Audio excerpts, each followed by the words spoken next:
xuduudda u dhaxaysa Kenya iyo Uganda dumarka da'da yar ayaa ka tagaya tuulooyinkooda ayaga oo baadi goobaya fursado. Gabdho badan ayaa isku dayaya in ay shaqo jaariyadnimo ka raadsadaan caasimadda Kenya ee Nairobi. Esther oo 22 jir ah ayaa ka mid ah. waxaan halkaasi u aadnaa waayo waxaanu ka helnaa lacag fiican. halkan waxaan joogi karaa subaxii ilaa habeenkii. wax rajo ahna kama aragno. sidaas darteedna waxaan go'aansaday inaan isaga tago.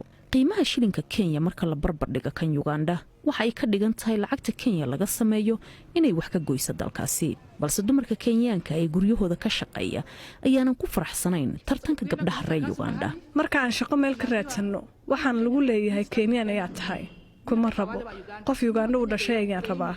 idinka Kenyaanka lacagtiina way badan tahay. shaqaalaha badan waxa ay horseedi karaan gabadfal. Edith Murugo waxay howlwadeyn ka tahay hooy ay ku nool yihiin dumar sheegay in si xun loola dhaqmay.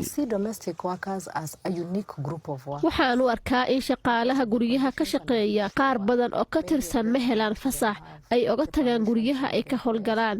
marka waxay ku shaqaynayaan xaalad adoonsi ah.